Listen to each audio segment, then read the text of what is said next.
Hey everyone, this is Vinton Bayne from Read Brave, a comics podcast. And as we've mentioned before, this podcast is only going to come out every other week, at least here at the beginning. But we'd like to kind of introduce some special bonuses on these off weeks.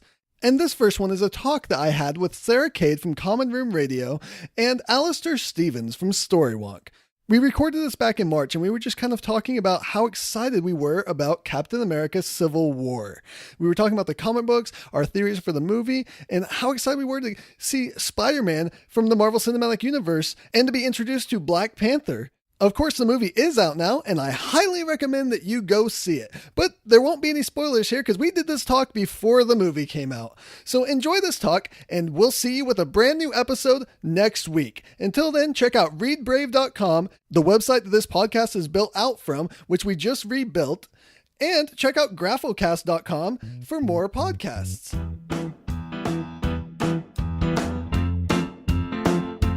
Hey everybody, and welcome to Crisis on Infinite Podcasts. I'm Sarah Cade. I'm Alastair Stephens. And I'm Vinton Bayne.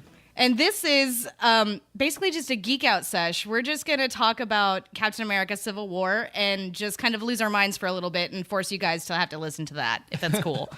This is what happens when we get together on Twitter and 140 characters is insufficient to express our enthusiasm about this upcoming movie. There are too many things to be said. It's true. So, Vinton, you know a lot about the comics. Is that I don't have to say, is that right? I've been in your house. I've seen your floor-to-ceiling bookshelves of Marvel comics. Yeah. Yeah, you do. You do have a lot. I know virtually nothing about the comic books. I only know stuff about the movies themselves. Yeah. And you're pretty well versed in the comics as well, right, Alastair? Yeah. I recently reread Civil War for the first time since it came out and thoroughly enjoyed it. Yeah. It reads so much better in a trade format. I originally tried to read it as it was coming out monthly, and that was not successful. Yeah.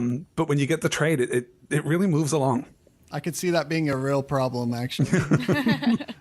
I'm super excited. So I've watched that trailer like 8 times, I think, and I love it more and more and more every time I see it. I'm really glad that they saved Spider-Man for the very end. You lost your mind. Because if they had put Spider-Man at first, I would have never made it through the trailer. I would have just kept watching that scene over and over again, and I would have never made it to the next part. Or I wouldn't have even cared about them. I was like, who cares? Vision's doing a thing. The Scarlet Witch is attacking him. I don't care. Go back to Spider-Man. Ant-Man's on the Arrow. We're getting the recreation of that Hawkeye cover. It's going to be great. Yeah, it's definitely great.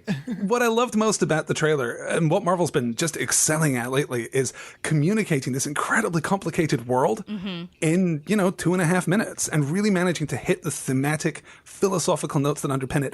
That's what excites me most about Civil War. That's what has excited me ever since they announced it. This is it. This is the division that split the Marvel universe in half. And we can talk about how effectively that was communicated within the span of the comic book series. We can talk about, some compromises that may have been made along the way. But I think that we've set everything up now, and we've primed the pump for this conflict in such an interesting way. I can't wait to see it. Yeah.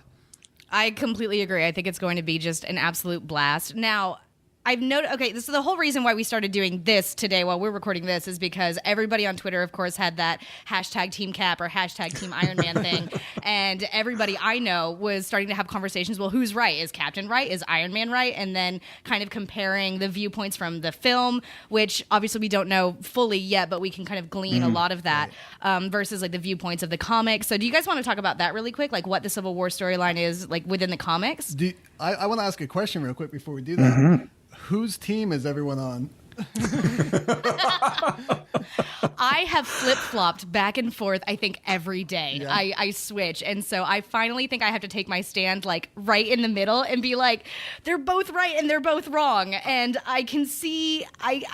I don't know. Initially, I was very, very gung-ho, absolutely Team Cap. And then our buddy Robbie sat me down and started talking through kind of Captain Iron Man, Iron Man's viewpoint more and showing, talking to me some more about the philosophy of that. And then I was like, well, gosh, now I don't even know. And so I think that I have to just staunchly say, I think that if they tell the story properly, if they do it right, then the audience is going to be split 50-50 as we're walking out of the theater. One of the big problems with the version that was told in the comic book was that they eventually ended up almost parodying Iron Man's position, parodying this authoritarian dictatorial position. So much so that by the end of the arc, it felt as though the audience was siding with Cap, not because he was, philosophically right, but because he was opposing a team of people who had turned into super jerks. So hopefully, I don't know, Vinton, do you think that's fair? I think that's fair. At the end of the comic series, he kind of becomes a martyr. He does. Because he gives up. He's like, he just sacrifices all. He's like, I'm still right. But because of what this has become and what we're doing, we're no longer heroes. We're just fighting each other and hurting people. Iron Man says that or Cap says Captain that? America says that. So he then submits himself to the authorities and lets them lock him up. Okay, I see. Yeah, I had somebody trying to show me kind of just some of the comic information about Iron Man's side, and it had the, I keep wanting to say Haze Killers, but that's from Mistborn, and that's not what... Anyway, Tony's super police who would go through and just arrest everybody automatically if they hadn't registered, and I was like, that's insane. I can't believe that was able to continue within the story of the comic. I can't remember what they were called. It was a real generic term like super cops or something, but... Maybe it was just super police. But I don't remember. The Thunderbolts... were there, which in my opinion really made Tony look bad when he started it made S.H.I.E.L.D. look bad when they started hiring supervillains to go beat up superheroes to arrest them. And oh my gosh. You've stepped over a line. Right. Yeah. It started off so promisingly because we did have what is going to be, I'm sure, the cold open of the Civil War movie, which is the inciting incident. And I think the movie's going to do something different. But in the comic book, the detonation in Stamford, Connecticut that kills, 300 civilians, that wipes out an elementary school, they managed to handle that flashpoint as a really beautiful indication of what can happen when powers are untethered. Making that case in the opening, 20 minutes. I'm sure we'll get an extended pre-title sequence in the movie, as Marvel's been wont to do lately. Making the case in that 20 minutes is really going to define the shape of the rest of the film. And I think, too, one of the things that's been puzzling me, I guess to jump right straight into the minutia here, one of the things that's been puzzling me is the inclusion of Black Panther, who is not traditionally, an American hero. And we don't know for sure, I guess, that this cinematic version of T'Challa won't be American. But if he is from Wakanda, which is one of the defining traits of that character, presumably we're going to be looking at a more international, approach to superhero registration, which means that we may be seeing Cap and some of the other heroes representing a kind of American isolationism, some kind of, some will to stand apart, which is going to be interesting. That's going to be a really interesting approach. So do you think that the registration is still going to be a big part of the film itself? I haven't read quite as much about what they're planning to do with the plot and things like that, but do you think that that's going to be... I honestly don't know. I'm trying to go in just with the material that they're giving us and not worry too much about explicit spoilers. I had read, I'm sorry, just really quick. I had read that the directors were, just like what you were saying, Alastair, about how if they do it well, then everyone's going to walk out 50-50 Cap and Iron Man. And I had read that the directors and the writers were very, very interested in making sure that Tony does not come off as an antagonist. Yeah. And that they really want to handle it very well and make it, to where we are walking out going, I have no idea. I don't know where I stand. Yeah, that team in the comics would be called Team Doctor Strange, because that's where he was. Right.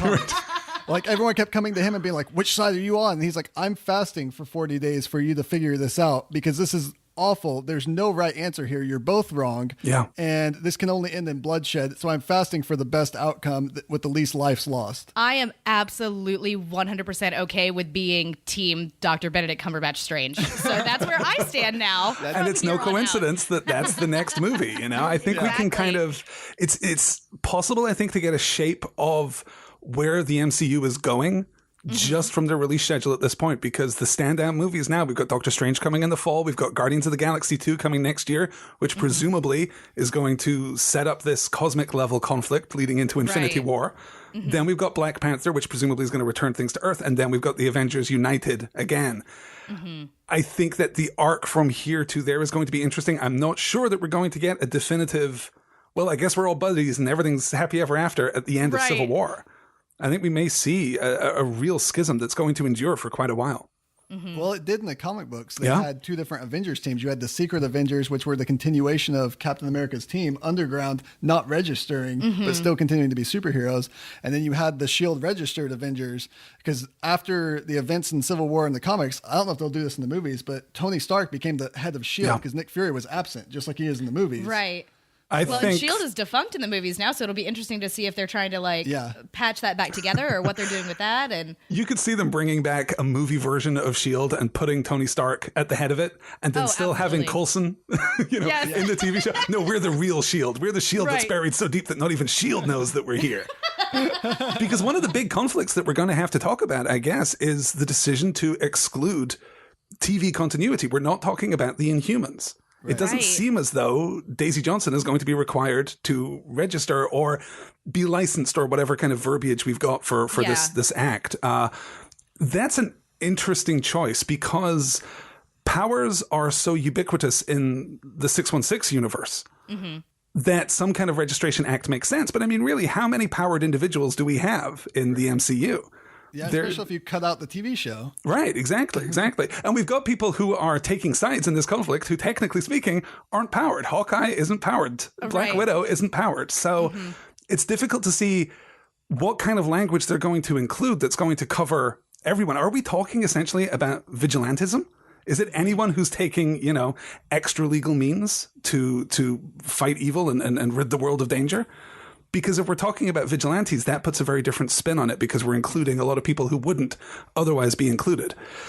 I can't wait to see how they walk that line. I can't wait to see how they manage to make their pitch. It'll be really, really interesting. Yeah, I totally agree. Which has always been one of my arguments for Team Cap. And I'm not necessarily Team Cap. I always claim Team Spider-Man. I feel that is the best team. Yeah, in the comic, Spider-Man teams with Iron Man and reveals his identity, but quickly realizes he's made a horrible mistake and turns. And tries to go be with Cap, but then, of course, the Thunderbolts come after him and beat him nearly to death because they send villains after him who hate Spider-Man, and they're not willing to stop until they're, shocked to stop. But Spider-Man is, the team I claim because I can see it going both ways. And the argument that I see in what you just said was that where does it stop? When do I have to be registered because I pushed an old lady out from in front of a bus? Right. Or when do I have to be registered to give $1 to a homeless man? The idea that we have to kind of refine this down to some kind of Good Samaritan act, that we have to codify and legalize altruism, heroism, just kindness. That's a real slippery slope. We've got to be careful about how they depict that within the span of the movie.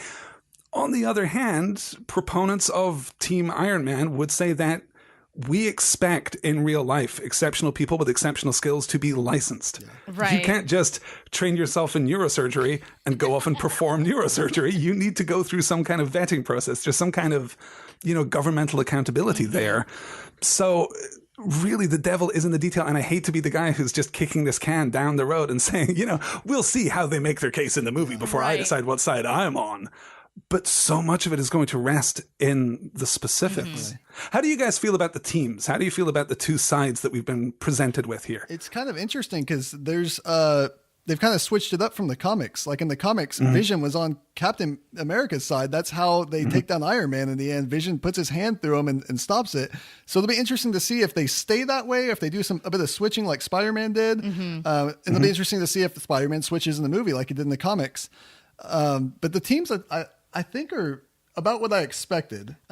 I'm really excited to see some of the things that I find the most interesting fall to our non-powered heroes who have chosen sides. I love the idea of Natasha Romanoff as Black Widow, who is has this relationship with Steve Rogers that we saw developing through Winter Soldier and we see in the Avengers and in Age of Ultron. But then her being on Tony's side and how that I really hope that we're able to kind of delve into the character work of that and see how she has to be conflicted, right? There's no way that she would be able to just pick between one of her buddies. And so I'm really looking forward to that.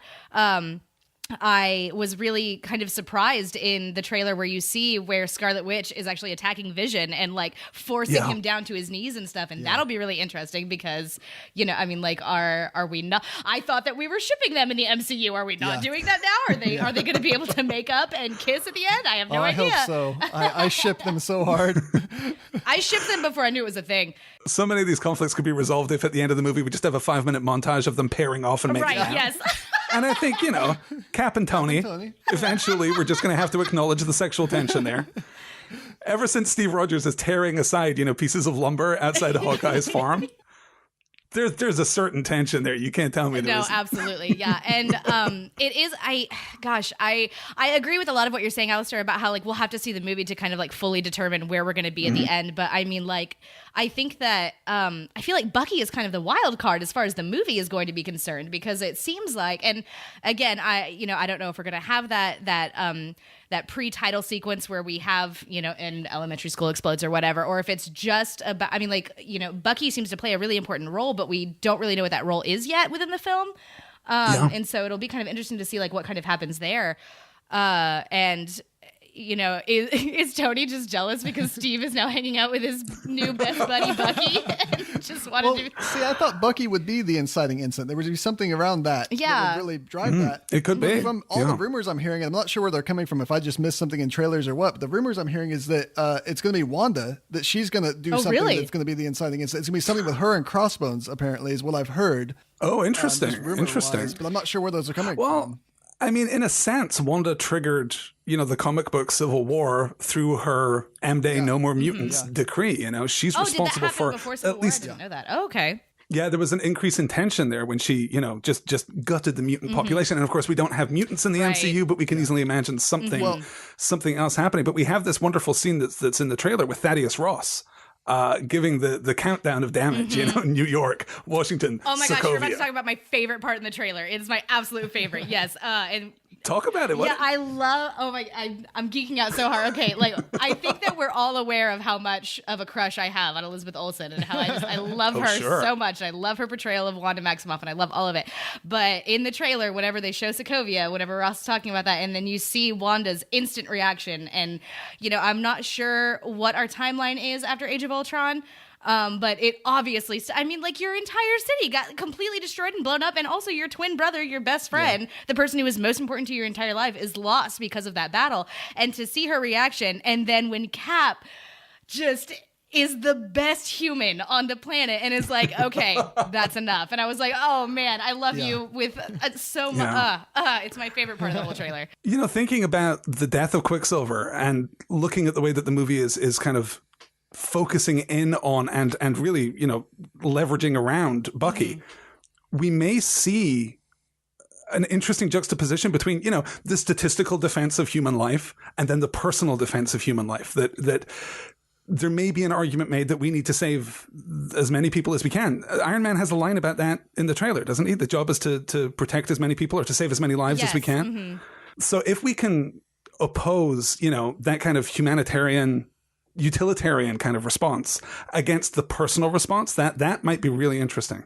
And certainly could play into that idea that we're seeing an international call for action that the United States has to respond to, has to rise to, because, so many of the heroes that we've seen, so many of the powered individuals that we've seen are either explicitly American or, paragons of American virtue in the world. Cap's going to be an important figure in that war. So I'm really looking forward to getting into the weeds on that philosophical stuff. It's going to be fun. Absolutely. There's a lot of things in the comics that we don't have access to in the MCU, obviously. Like one of the biggest parts of Civil War is the Fantastic Four splitting over this thing. And it's Reed and Sue's marriage pretty much splitting over this thing.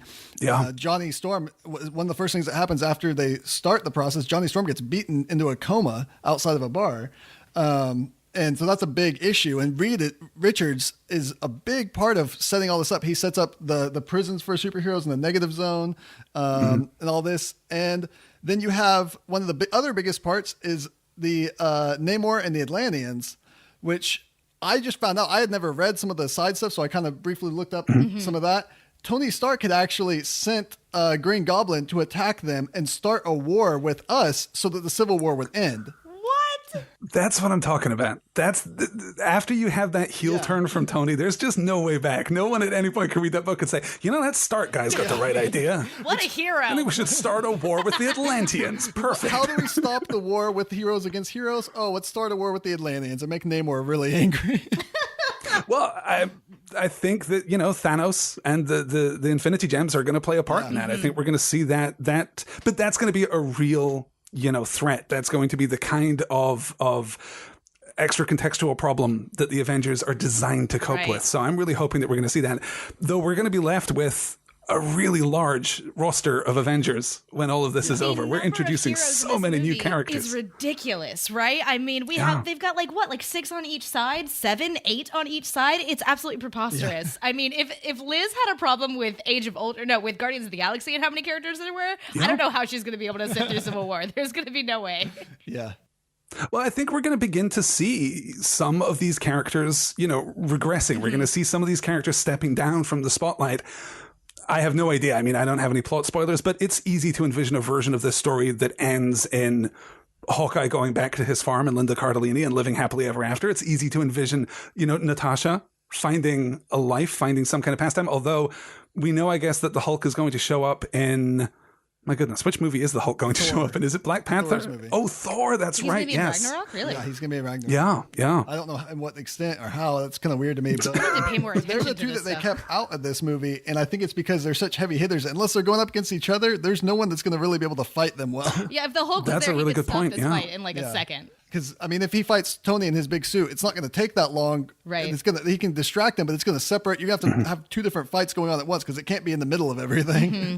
Yeah, right. Well, we're trying to keep this very kind of human scale, I guess, which makes the Vision a little weird. Yeah. I'd be interested in seeing the Vision present that Doctor Strange kind of neutral perspective, that idea that maybe he can unify. And maybe what we're seeing when Wanda assaults him is not her, taking out an opponent, but trying to persuade. She could be using her paranoia magic. Oh yeah, with her wildly ill-defined power set that she has. Yeah. It never bothered me how wildly undefined her powers were until we started playing our Earth 405 game, and Joshua Unruh, who made up the sheet for me, because obviously they've got comic book Scarlet Witch, but I was like, no, I want movie Scarlet Witch. That's who I want to be playing, and he just had to make all this stuff up and then hand it to me, and I was like, this kind of makes sense. I get. He was like, there was nothing. I was supposed to just make it up. There's nobody knows what she can do. It's impossible.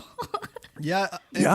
I heard that they toned her down for the movies and even this upcoming one. I was curious how they're going to deal with her. So I read an interview with the Russo brothers, and they talked about how they toned her down. And when you actually see her flying, she's not actually flying. She's just using her force to jump really far. And She's that's like pretty a much how grasshopper. they're dealing with that. And I'm like, okay, that Very makes a cool. lot more sense. Yeah. Mm-hmm. That's a great visual effect. Really is. I've watched that sequence of the 2 sides, facing off against each other. Well, maybe with the exception of Spider-Man. I've watched Spider-Man more than I've watched anything else, but after Spider-Man, after the Underoos summons, Right.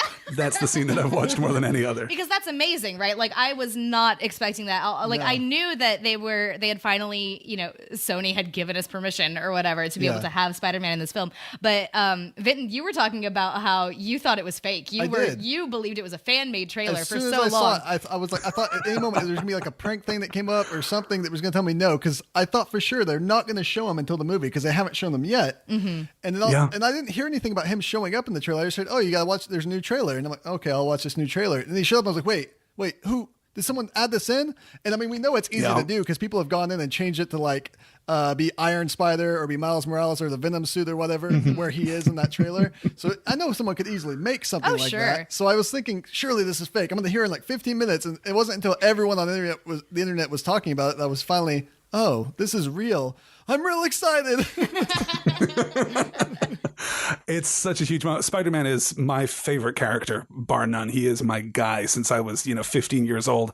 I cannot wait to see what they do with that character. I would love him to be really serving his purpose as a street level hero in the MCU. It would be great to see a take on that character that felt like part of a larger world. One of the problems with the Spider-Man movies that we've had so far is that they felt a little insular. They felt a little like they don't coexist. Right, yeah. Spider-Man's place in the Marvel universe is a really powerful and important one. And I can't wait to get into that. I can't wait to see how that works. Particularly because there's a tiny detail. Okay, this is maybe even too nerdy for this podcast. There's a tiny detail in the trailer, which is there's been some controversy over his squinting eyes. The way that I was so excited about that. When that happens, there's a tiny sound effect. It sounds like actuators, it's mechanical. Look real close. So I do photography as well, and it's just like the lens of a camera when they spins and make the aperture smaller. That's what happens with that eyes. Is you so see the cool. little lines in the black part of mechanical movement, spinning to make it irises smaller. in. If we are doing Peter Parker's super genius, then I am in. I want technical web shooters. I want the whole thing. That's going to be great. He had made that as like a 15-year-old super genius, or if that was like a Stark given suit. It could be. It could be. Yeah. I guess, yeah, because you could dispatch with that in a line of dialogue. Yeah. You could say, we found this kid. We've been training him up. We've been, maybe this is a hook that'll take us to. Well, I don't know. Do you think we're going to get something like the Avengers Initiative? Do you think we're going to get something like the 50-state solution that we had possibly in the comic books? It's kind of weird because in the comics they kind of abandoned that pretty quick too. They did it for a while, and then they slowly were like, okay, that's really not a thing. We're just all heroes everywhere again. Be interesting to see if we have some kind of formalized. This could be the reintroduction of S.H.I.E.L.D. to the MCU, which I was talking earlier about seeing some of these heroes start to step down.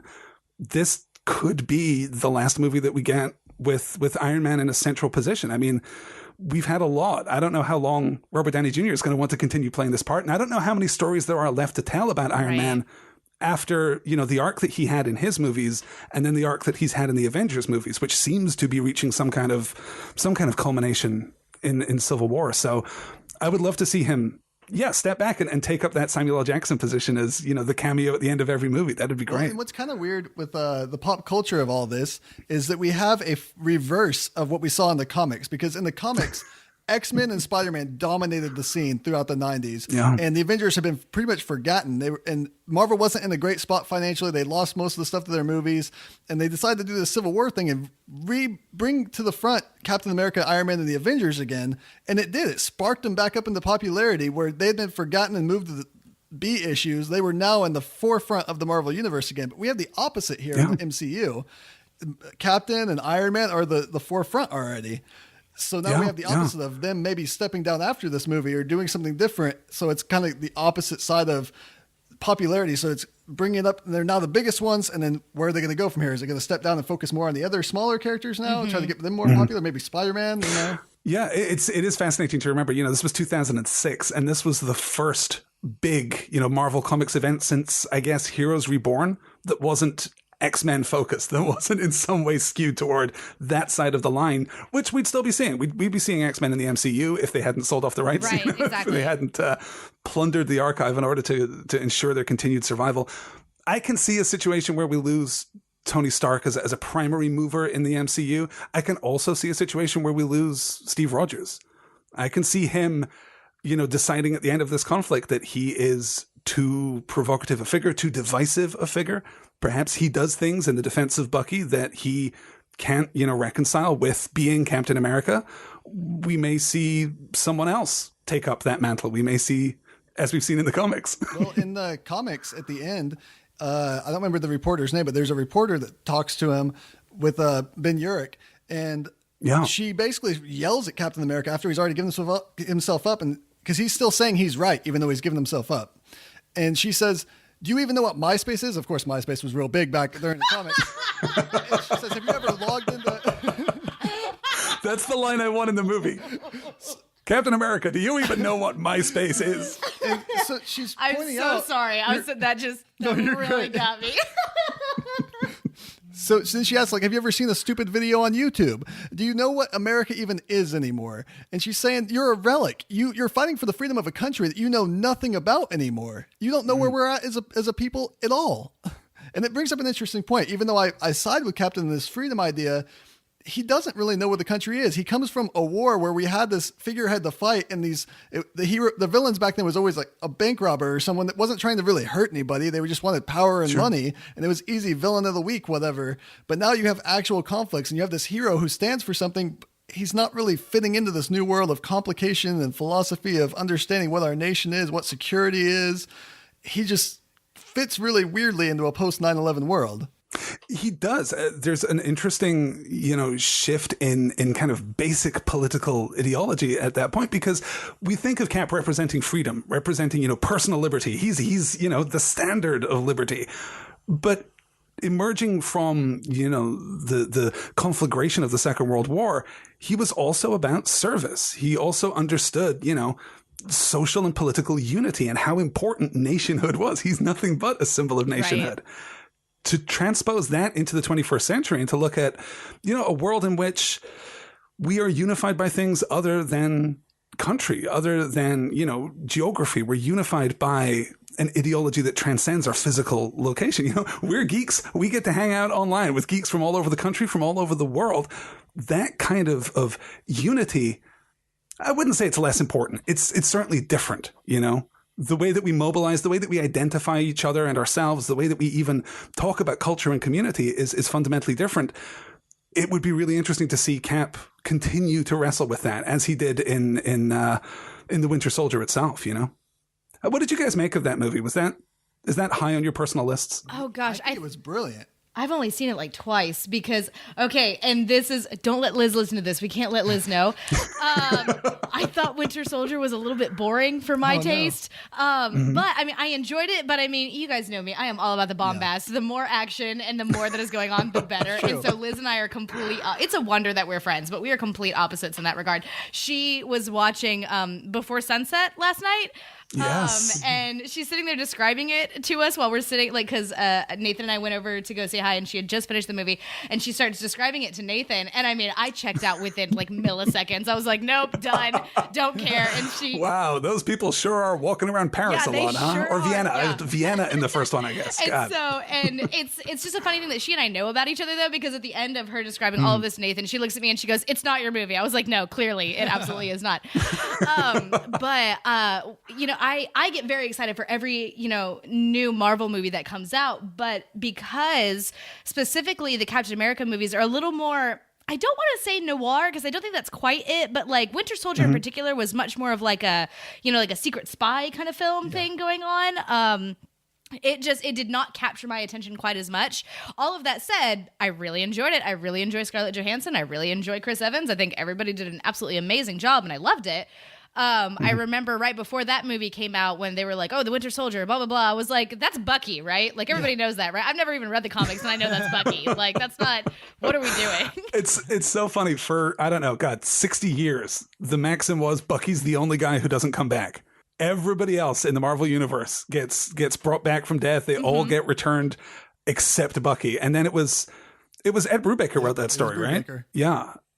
With this barnstormer of a storyline in the Captain America comics. And yeah, it's amazing. I think to see that story picked up so quickly and turned into a movie, you know, that kind of addresses the power of Bucky as a symbol for Cap. I'm not sure how well they've managed to communicate Bucky as a symbol for us, for the viewers. Right. I'm not sure that I personally care that much about Bucky Barnes. Yeah. I feel like I don't either. You know who I care way more about? Peggy Carter. Now, granted, she did get her own entire series, but... And she's been in multiple movies, and too. she's like all. I mean, they're just like plucking Haley Atwell and just sticking her wherever they need her to be. As they should. Absolutely. The more we get of that, the happier I will be. Yeah, it's really unfortunate that we've kind of precluded the possibility that, you know, Agent Carter season 3 could end with a wormhole opens up in Los Angeles and she's catapulted into the distant future of 2018. We can't do that now. No, but we saw her die. We replaced her with Bucky, I guess. Well, I'm kind of curious if they're gonna ever take the MCU down that road, and maybe they even will start with this film because of killing off characters and bringing them back constantly. Because in the Civil War, Captain America dies just after the series because of the event. Yeah. I was going to ask you guys about that, so I'm glad that you brought that up. Yeah, he's getting carted away, and actually Sharon Carter, Peggy Carter's niece, kills him. I think I don't remember exactly, but she kills him? She snipes him, yeah. What? Right in the chest. I didn't know it was Sharon who did it. I think she's under the control of Red Skull somehow. I didn't read the series. I just know that that's a thing. Okay. It's been a few years since I've read it, but I think that sounds right to me. Red Skull's involved, and that she's the one that kills him, but surely she didn't just do it for fun or something. Well, surely not. She idolized them for.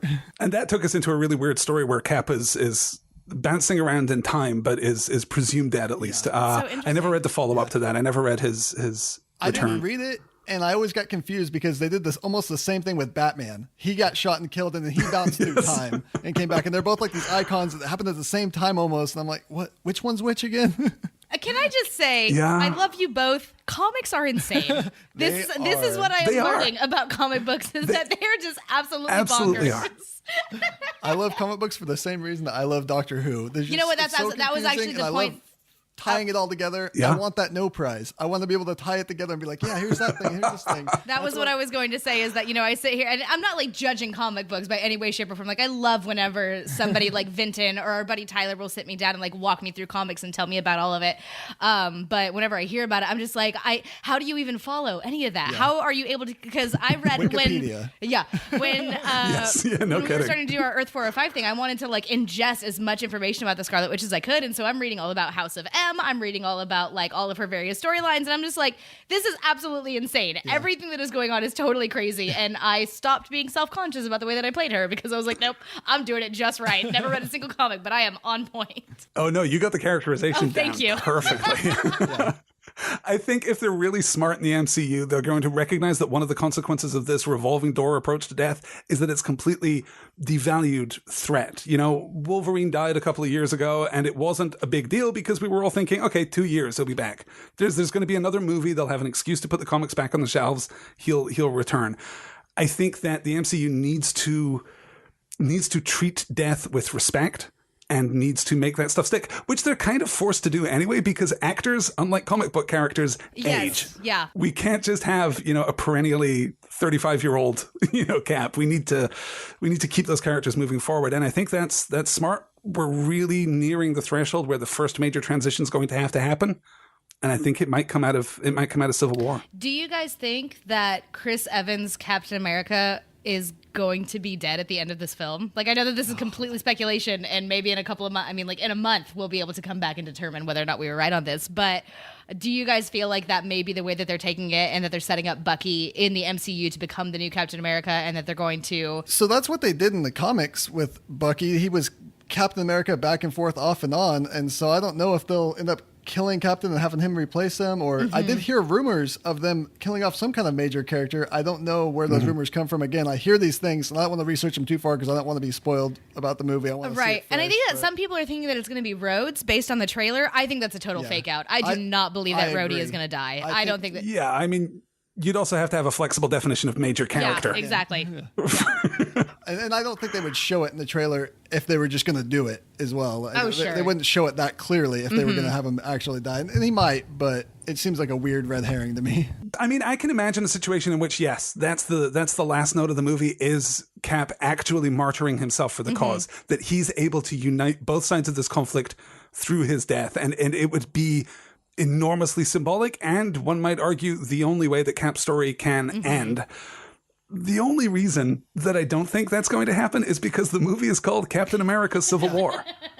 That's a good reason. I kind of feel like he has to survive it, but if not him, I really don't know who we're looking at. If there is going to be a major death, and I'm not sure. I mean, I know that there was a major death rumored for Age of Ultron, that there was a major death rumored for at least Winter Soldier, if not one of the other. I forget all the rumors and speculation now. So it feels like that comes up at this point in every marketing cycle.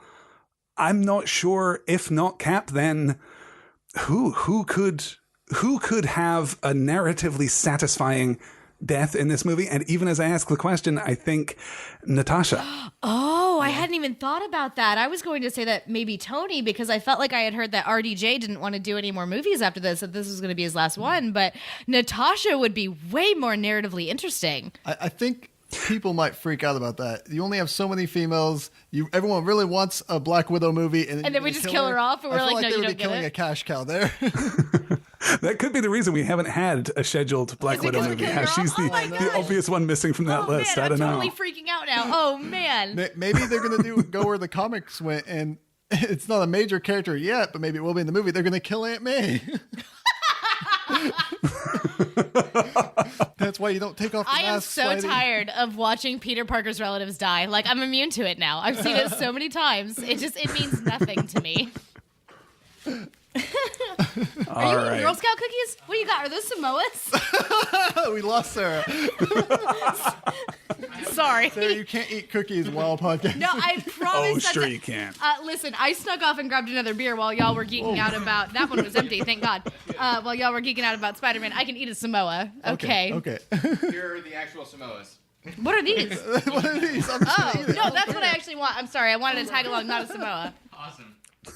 Oh boy. What were Now we I'm talking jealous. about? I don't have Girl Scout cookies. This sucks. Sorry. So now you have peanut You have butter your and chocolate cookie. digestives, though, don't you? I do. Yeah. Which, seriously, that's the worst name ever for a It is. cookie. It is a terrible, Yeah. Kinda and is, yet yeah. a very British name. Yeah, that's true. I agree with that too. That is very true.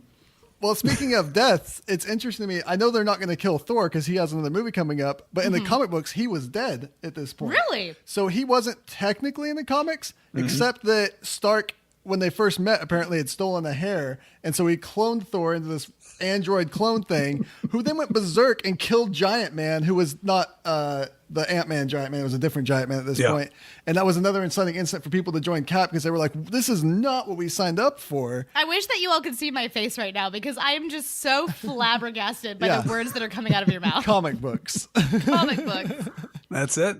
It's a crazy set of circumstances. And of course, the comic book universe had to juggle so many more characters than we have to deal with in the MCU, but we still have to keep everyone in play. We still have to make everything work. We still have to, I don't know, somehow give everyone who was present on that, you know, great stage, we have to give them a satisfying arc. And that's going to be challenging.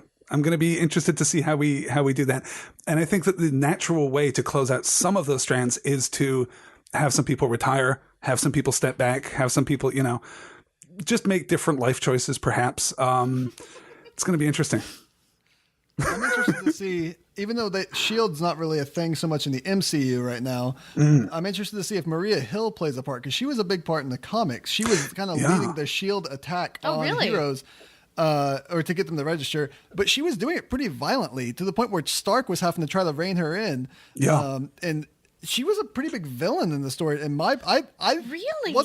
I didn't remember it that way, I guess, because Maria Hill in the comics wasn't as big of a deal. So when I was introduced to her in the MCU, it was like a separate thing to me. Yeah. And now going back and reading it, I was like, oh, Maria Hill's a jerk. Like at one point, they're chasing down this kid from the Young Avengers. I can't remember his name, but he's like the Captain America of the Young Avengers. Sure. And they're like shooting at him and like trying to like blow him up and stuff. And Stark's like, calm down, don't hurt him. And Maria Hill's just like, get that little freak. And she hates heroes. Yeah. And wants them all imprisoned, pretty much. And she's somebody all has for got brute some force power against envy them. going on. Apparently. That's exactly it, right? Yeah, she's like real. I don't know. Not racist against superheroes. What is the thing? Superist? I don't know. Speciest? Yeah, but power resist. Yeah. Power resist? Yeah. Man, that's crazy. I can't imagine Robin Sparkles doing that. That hurts my heart to think about. I feel like they're going to have to steer away from the S.H.I.E.L.D. stuff. I mean, the TV series is humming along really nicely and is clearly building to the Inhumans movie that we're going to get in 2017, 2018, whenever that comes along. I think the challenge to integrate the two right now at this specific point in their arcs is probably too great. I would be surprised if we get a reference to S.H.I.E.L.D. Unless it's S.H.I.E.L.D. was torn down and Hydra rose to replace it, but now we've dealt with Hydra and we just kind of, okay, that's fine. We'll shove that off to the side. I mean, we might get some kind of extra supranational, some kind of new kind of ersatz shield, you know, some new regulatory body, but I have no idea what that would look like or how that would be enforced. One thing we may end up with is all the heroes being driven underground. And it's possible that Tony Stark, as one of the few heroes who is, you know, publicly recognizable and publicly accountable in his civilian persona, he may have to retire. He may have to answer for the crimes in inverted commas, of all the powered heroes. Right. It was a buddy of mine that I work with thought that it was really interesting that Tony was on the side of registration and wanting that. He was like, he was the one who straight up said, I am Iron Man. My name is Tony Stark and I am Iron Man. And I just had to explain, well, I mean, if you watch these movies, if you see what he goes through, if you see the decisions that he makes and what happens to his friends, like it makes perfect sense. Like it was not surprising to me at all to hear that and understand that. Do you guys think, let's put ourselves inside of the universe where superheroes exist, where superpowered people exist, is registration a good idea? It's definitely a hard balance to find because you have good and bad on both sides. Doctor Strange is completely right. There's no easy, clear answer on this. The reason I fall on the one side is because you have a definite danger of who are they registering to? And in the case of the comics, they're kind of setting up like a super police type thing where each state's going to have their own like superhero team. then they answer to that government. What happens when that government wants to go to war? Yeah. Then they're got to. It brings in all these politics and like who controls them. And what if the government's corrupt? What if Hydra is still running the government and they're answering to them and they can't do anything? And so when you get this idea in the comics, and I don't know how they'll handle it in the movie, Spider-Man comes to Tony Stark and just expresses doubt and says, I can't be a part of this. And immediately S.H.I.E.L.D. comes in and starts shooting him. What? And so you have this gang mentality of you can't even express doubt in this situation. So at that point, you're with us or you're against us. That's exactly it. At that point, he has to run and escape and get underground. And then they send the villains after him to beat him nearly to death. So it's like there's no questioning us, and there's definitely not any leaving us. That gang mentality of that. And so I don't know how, let's say it's the American government. I don't know if they're going to do like an American government or UN thing here, how they're going to handle the registration, who's going to be actually pushing for it as a governmenting force. Or if it's a separate thing like you brought up. But it's going to be really difficult for me to not think of state police, world police here, of some sort of a police state of oppressing people. Because where does it stop? And when do those superheroes stop just policing superheroes and start policing normal people too? Oh, gosh. That's a good point. Yeah, it is. At the same time, if you accept a world wherein superheroes exist, where powers exist, whether it's magic or it's super science or it's, being bitten by radioactive somethings, then those forces, that potential can manifest itself both for good and for evil. If there are heroes, then necessarily there will be villains. Yes. Someone somewhere is going to get bitten by something, is going to find some magical gizmo, is going to invent something that is going to require an extraordinary response. And too often, I think we try to map, what if Superman were real? What are the rules that should be in place to govern? Well, if Superman is real, then so is necessarily, all of the stuff that he has to contend with. We put our trust every day in organizations, in structures, civic and governmental, that control and regulate people with enormous power and people with enormous responsibility. It's really tough to say that some people should just be above the law. I do think that you should craft the laws to properly accommodate their special position, their special responsibilities. I think there should be a law that says, Tony Stark has to answer to the people, whatever that means, whatever kind of, guiding principles you put in place. He has to answer for his actions, but he's also empowered to take those actions. When a Kree warship descends on New York, we need someone to step up, and that person can't go through 6 months of congressional meetings. Exactly. Yeah, absolutely. So you do need to balance it. Yeah. And it's really interesting because whenever this conversation first came up, when it was, okay, do you allow superheroes to basically be able to do whatever they want? And there's no, are there exceptional rules for exceptional people? The first thing I thought of was Buffy the Vampire Slayer. Yeah. Because that was my first, superhero story that I really clung to. And that was my first narrative that I was able to cling to. And I just remember, and I am a devout listener of Dusted. It's one of my favorite podcasts. Blah, blah, blah. You and Lonnie are great and I love you, etc. But whenever I think about it, I'm like, Buffy and Faith and all the other Slayers absolutely need to be outside of the law because the law cannot handle, demons or vampires or anything like that. And so then trying to transpose that over to superheroes and superpowered people, do you then just have to determine... Because, in the Buffyverse, basically what you have is the Watchers Council, right? That's who's watching the Slayers. And so in the superhero universe, you would need, a superpowered council or something who is in charge of... With public accountability. One of the reasons that the Watchers Council struggles so much in the Buffyverse, and these councils always in fiction struggle one way or another, they all fall prey to the same problem, which is secrecy. They conduct their business in the shadows. But being open to public scrutiny forces a certain accountability. And maybe I'm just politically naive. Maybe I'm politically idealistic. It's certainly interesting. It's having this conversation because, being British, I'm kind of much more comfortable with socialized politics. I'm much more comfortable with the idea of regulation and a kind of a certain, authoritarian intrusion into your life. Right. We work together for the good of the whole because the politics where I come from are just so much further on that side of the scale. Here, you have a much more personal and kind of fundamental relationship with this libertarian notion of personal freedom, which is great and admirable and a genuinely, truly wonderful thing. It's interesting seeing that division and our preconceptions and our suppositions explored through the medium of this particular story. Oh, absolutely. I totally agree. Yeah, even Marvel had that secret society, like you mentioned, trying to control things when they did the Illuminati. The Illuminati, yes. The Illuminati are a Marvel thing, well, too? they called it the Illuminati, but it was like a meeting of the world's smartest superheroes. Okay, to, so like, you got control Reed things Richards figure and things out. Reed Richards, that's the only Tony one I know. Stark, Doc Strange. Oh, okay. Charles Xavier, Namor. Oh, okay. Cap was on there, but then at one point, in a series I did recently where they started bringing up all this stuff from the past, they actually told Cap, you were just here because we respect you. You're stupid and we don't like you. And Cap takes them all down. Through time, There you go. like go through all of time with Cap going, you do not get to make these calls, because he finds out that they were basically destroying other universes that existed, parallel universes, to keep ours safe. Yeah. And that's what they decided to do. Oh my gosh, that's the most insane It was thing so I've much ever easier heard. to root for Captain there, because you were like, oh yeah, it's obviously the right way. And Captain America had to go through and put a stop to it all. Well, that reminds me actually quite a lot of like, because they're about to begin the Civil War II in the comics, right? Yeah. Where Yeah. it's I'm not caught up. I don't know what's going on. Yeah, the only thing that I know is that something about the future, and do you start arresting people who you know in the future are going to commit crimes, or do you Minority wait for them to Report. commit the crimes? And it's like, Minority Report, exactly. And so that's what, it's, I don't even know. They were able to present these questions that I'm just like, I have no clue. Yeah. I mean, what do you do in that situation? Which is actually interesting that you bring that up. One of the things I found interesting about the comic that they can't do in the movie was that Cable was there, and Cable's from this dystopian future with mutants where you have this government rule and people being enslaved and all sorts of horrible things happening. When he meets with the president to talk about this, he just like teleports in and starts talking to the president. Sure. He just tells the 'Cause president he straight, can he's do like, that.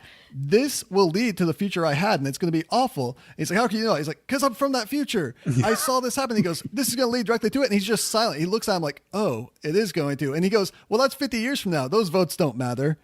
Yeah. And then at that point, he sets the Secret Service to kill Cable, and Cable has to teleport out of there. Yeah. But it's like that's why, to me, the politics of it. There's always those corrupt politicians, Right. and who holds the gun of controlling superheroes. Yeah, and it's really, really interesting. And I read recently 2 articles. It was the philosophy of Captain America: Civil War, and it had the philosophy from Captain America's point of view, and it had the philosophy from Tony Stark's point of view. And it was utilitarianism versus deontology, were the Yes. 2 different things. And that was my favorite class in college. I dropped out of college after like 2 or 3 years. Yeah, high five. What up? You don't need higher education. Screw it. 2 years and out. I'm done. I don't care. The audio on your side of the conversation skipped out there, and I swear you just said, we don't need Hydra education. Which makes me wonder about, the educational institutions down there in Oklahoma. Well, might you know need to what? wonder. Not that far off.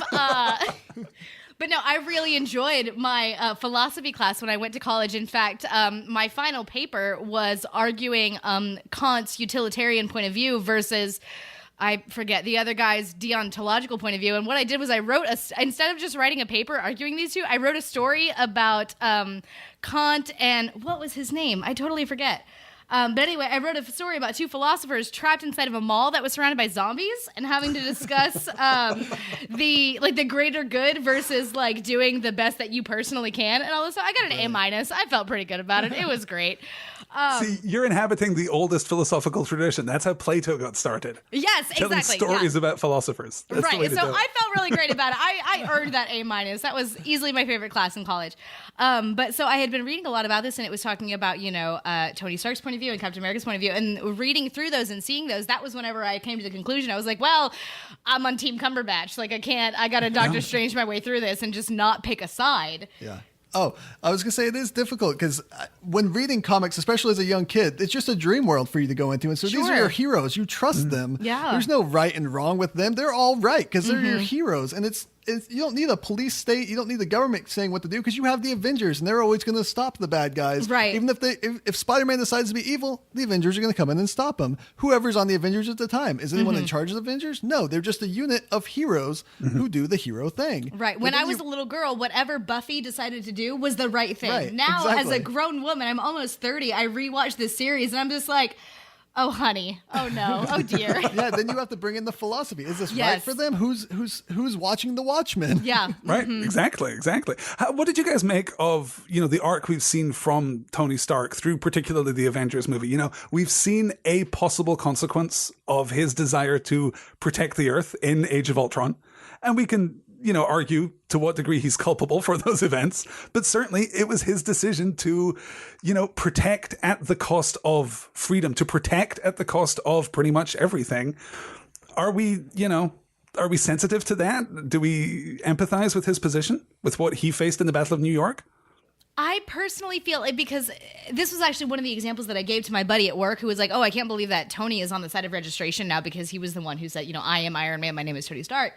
But then the thing that I said to him, I was like, he is the one who created Ultron. Ultron would not have happened. Sokovia would not have happened. That entire film would not have happened if Tony had somebody over him going, hang on like 1 second, let's think about this. Yeah. So it's hard because, like I said, initially, whenever we first started seeing the trailers for Civil War, I absolutely was Team Cap. I absolutely was. Exceptional people require exceptional rules. Like, if you are going to have superpowers, then you are above the law, because the law is not written. The law is unable to handle somebody who is super strong, somebody who has an iron suit, who can fly across the planet in a couple of hours, unable to handle Spider-Man, all these other people. But now, reading a little more about Tony's side, I'm able to see that from the flip. It's the exact opposite side of that coin, where it's like, these people are so powerful and so ridiculous, we absolutely do need somebody who can say, now hang on, Tony, for like 2 seconds, and let's think about this before we build a robot that's going to destroy. He tried to wreck the whole planet. Which I think they're using that as the driving point for why he's believing in this, is because he knows the mistakes he's made, which is the same thing he did last time. I mean, when he became Iron Man, he realizes the mistakes he made. He becomes the hero in the situation. He realizes this mistake he made, and he becomes the conflict driving of the Civil War here. I just kind of wonder where they're going to take that and what they're going to do with that, how far they're going to go. The thing that bothers me a little bit is, or the problem I see that they had, especially in the trailers, trying to get you to be on Iron Man's side, is he's coming off of that large mistake. Yeah. And so you look at him and go, well, you made this huge mistake, and now you're saying this is the right thing? How can I trust you? I'm Team Cap.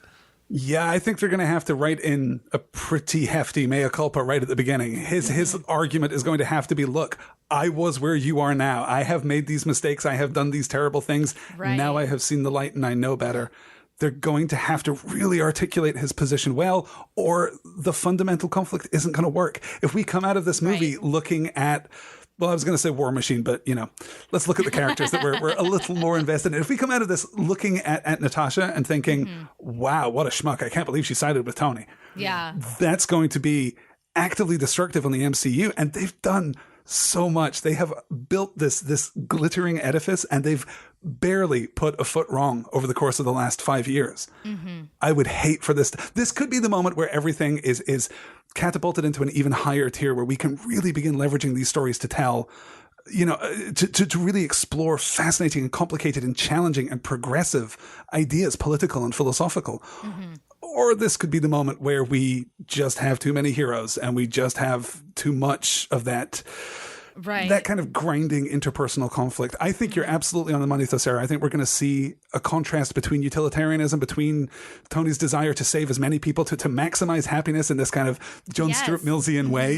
He's going to want to just... That was the guy. It was there you go. Mills. Now I remember. He's going to want to protect as many people as possible, versus this very personal deontological argument from Cap, which is, no, you can't do something bad in the name of something good, because Cap has personally seen what happens when you walk that road. And I think that if we frame this in that way, rather than framing it as, freedom versus security, because freedom versus security is such a difficult... The answer is both. The answer has always been. Since humans banded together in tribes, the answer has been both. And pretending there's only one answer is insane. Yeah. But when you get to this idea of, do we maximize utility? Do we maximize happiness? Do we minimize pain? Is that our job? Or is our job to always do what is right and let the consequences fall as they may? That's such a crunchy and interesting political topic. I'm really hoping that's the angle that they take on it. when the comics come into it, the driving force they used kind of was the civilians. Yeah. And I mean, you obviously have the civilians' death, the children that died in the explosion, but then you have one of the mothers of one of the children who becomes a central figure. She shows up, she's at the funeral where Tony Stark is, and he's mourning with her. And then when he's walking out, she comes up to him and yells at him and says, "This is your fault. You've put on that mask and you've enabled all these people to do this. You've pushed for these Avengers. You might not have caused the explosion, but you've enabled this team of Avengers to go out and say that they're the police of the world and they do all this.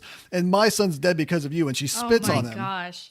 Which is kind of the Batman argument, right? That Gotham is just a nightmare because of Batman. Yeah. He is the reason that these people arose. Yeah, I think that the problem is I can see that argument working in the comics a little better. It can't really work in the MCU because we've got, maybe 15 people with powers that we know of. It's not the same scale. And we haven't dealt with traditional supervillains. We don't have a Doctor Doom analog. We don't have, a high-profile supervillain who's threatening civilian lives. Ultron, I guess, is the closest that we've come. Yeah. But even so, like, every villain that we've come across has been defeated within an hour and a half of, like, film time, right? Like, he's a big deal for that period. But, you're right. I mean, like, we're not counting the Fantastic Four movies, right? Because we all just agree that those are pretty terrible. And we're just waiting. Fantastic Four? They haven't made movies. They haven't made any movies of that. Okay, great, excellent. That's what I thought we were at. But yeah, I mean, like with Loki, with Ultron, like they were a problem for that long, and then they got dealt with, and so now the ultimate problem is what are we doing with these various factions of superheroes? Like, what are we doing with our good? Like, it's no longer. It's just like what the directors were saying. Like, they don't want to make Tony an antagonist. Yeah. They don't want Tony to be the bad guy. But what we now have is, well, like, I love Tony Stark. I love Steve Rogers. I want both of them to do well and to be right and to get what it is that they're wanting as characters. But whenever they're, like, butting heads up against each other, that's whenever it starts to cause this, like, really, personally, far more interesting problem. Because Ultron is just evil he's just evil. He's the bad guy. He is the villain. So, like, we know that he needs to be defeated. But whenever you've got your good guys up against your other good guys, then that's whenever you have to sit back and go, well, okay, but which one of them, what is that line? What do you do with this information and with these abilities and the things that they're bringing up and the things that they're talking about? Well, the interesting thing there was the civilians who drove Tony Stark to make those decisions, because until that point, he hadn't really made that decision. But then the mother got so angry at him, and he started realizing, oh, these people want this. Right. They don't trust heroes anymore. And it was the civilians, I guess, I don't know how they brought it up in the comics exactly, but they had voted somehow, and like the majority of the people were for this registration thing as civilians. And so he was like, oh, they want this. And then the whole ending thing of it, the thing that stops Captain America is he has Iron Man to the ground, beating him, and civilians come running up and they're like, stop hitting him. And they start grabbing Captain America. And he's like, I don't want to hurt you. Get off me. And they're like, no. And he's like, I don't want to hurt you. He's like, you already have. And he stops and looks up and sees the damage that they've done. The building's on fire and just everything destroyed in the middle of Times Square or wherever they're at. Because Tony is not a superpowered individual. Tony is just really smart and has the superpower of money. Like, once the suit is off, he's just a normal dude in like his 40s, right? Well, that's the thing. It is particularly difficult when you're looking at the characters that we have in the MCU, because some of them are only superpowered by virtue of their intellect. Yes. This isn't something that you can take away. You can't take, I guess you can take away, the Iron Man suit or all of the many Iron Man suits, but you can't take away Stark's intelligence. And that's what makes him potentially at least dangerous. Black Widow isn't powered. Hawkeye isn't powered, or at least not, explicitly powered. We have real threats, which I think also is one of the reasons that the Hulk has been sidelined from this entire endeavor. Because he's the actual counter argument, which is he can't control it. He's not okay with this. So, what do you do with the Hulk? What do you do with someone who is not in? Is Bruce Banner culpable for the Hulk's actions? And that opens a whole new can of worms. You do what the Illuminati did: send them to space. Yes. Oh, okay. We can't deal with him. Let's launch him. And we know how well that worked out. Yeah, real well. No, it is a problem. It's the question of culpability is a fascinating one whenever you're dealing with this kind of storytelling, because, we've discussed it on Dusted many, many times when we're talking about Buffy the Vampire Slayer. The minute that you are not in control of your body, you are not responsible for anything you do. Right, if you are possessed or taken over by a spirit, or there's some kind of body swap situation, a werewolf. You are a hyena spirit. You are 100% not responsible for your actions. Yes. That is appropriate for the Buffyverse. I'm not sure how appropriate it is for for the MCU and for the MCU that we want to build as we move forward. An MCU that can accommodate Doctor Strange, can accommodate Black Panther, can accommodate the Inhumans. We're just making this canvas larger and larger and larger. Right, exactly. And we need some kind of statement on that, And I think that it's been interesting to see. I think the Infinity War is going to be the conflict against the antagonist. We're going to have something that's absolutely devastating, because what we've seen from Loki and from Ultron both is, I guess, to quote something with which I'm sure we're all familiar, the world is a mess and I just need to rule it. Yes. Yes. Although now I'm thinking that the Avengers versus Dr. Horrible would be pretty much my favorite thing ever. Oh my gosh. Oh, would it man. kill them to have Billy in one of these long shots when we've got a lot of characters Seriously, standing? like it's we just could just have panning across and suddenly there's just Neil Patrick Harris just like hanging out in the background. Thor just going, Mjolnir is not my hammer. Do you guys think, okay, this is sort of in the same vein of what we've been talking about, but maybe it's slightly different. And do you guys think that whenever they do the Inhumans movie in 2017, 2018, whatever it is, are we bringing in Chloe Bennett and Ming-Na Wen and Clark Gregg, or... Well, we kind of have to. If you look at the promotional material for the Inhumans movie, we're looking at, it's the Inhumans from the comics, this community of Kree-powered individuals who live on the moon. That's not what Inhumans means in the Marvelverse right now, in the MCU. So I can't see a situation in which we're not. I genuinely thought we were going to bring in, we were going to bring. Now I can't remember her name, of course. Daisy's mother. We're going to bring in Deshaun Lachlan. What is her name? The character's name just completely escapes me. That sounds good. Where's my phone? I'll look it up. We're Skyping. I just remember when she walked on screen, I was like, "That's Sierra from Dollhouse," and I thought to myself, love her. She's going to be so important good. because I know how Joss Whedon works, and I know about Joss Whedon hat tricks. Yeah, I was really surprised that they didn't mention the royal family, because the Inhumans in the comics is focused on the royal family of the Inhumans. Really? You have like Black Bolt is the king, Medusa is his queen, and they're the central characters, and their family around them. The Inhumans are this bigger thing, but they're the central of any title with their name. I cannot wait to move back to Oklahoma City so I can just go hang out at your house and read every comic book you own. That will help me so much. Honestly, Black Bolt I can't wait to come visit Oklahoma City for much the same reason. Yes, please. Yes. Black Bolt would be very difficult, I think, to do in the movie with his power. Just really weird, especially if they bring in Lockjaw. That would be really insane. Well, we seem to be building a status quo here where Inhumans just means mutants. It just means X-Men. X-Men with the serial numbers filed off. So if we do that, and what we're talking about is, it would be interesting to see them try and do a Homo superior storyline.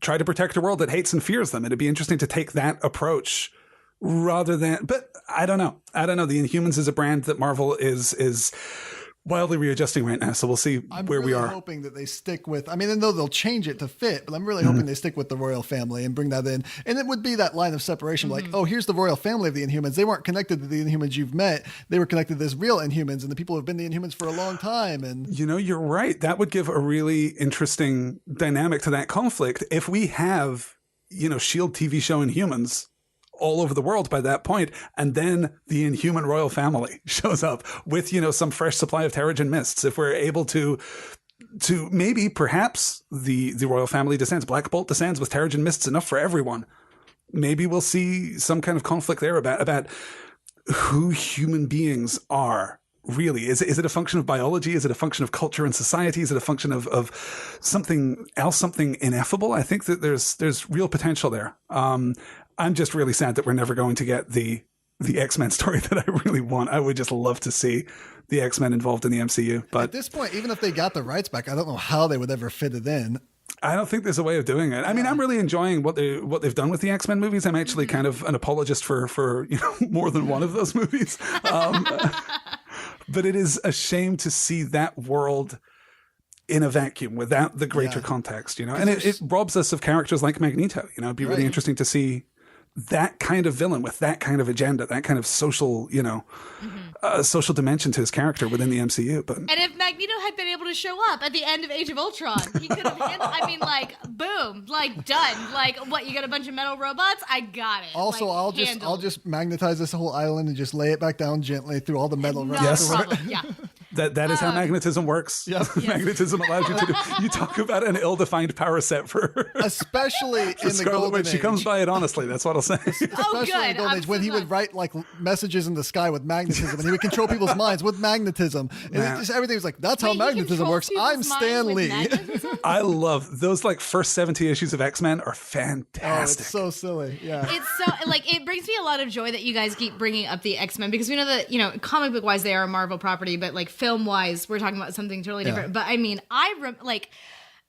Iron Man was my first ever introduction to the MCU, is what I feel like, because that was a lot of people's first introduction. But I remember the '90s X-Men cartoon. Like I remember when we were doing Earth 405, and whenever Joshua Unruh mentioned Sentinels, I was like, I know what that is. I understand that reference. I know what a Sentinel is. I can tell you. I remember when one came into the mall and grabbed Jubilee while she was sucking on chili fries. Yeah, That's I remember all of that.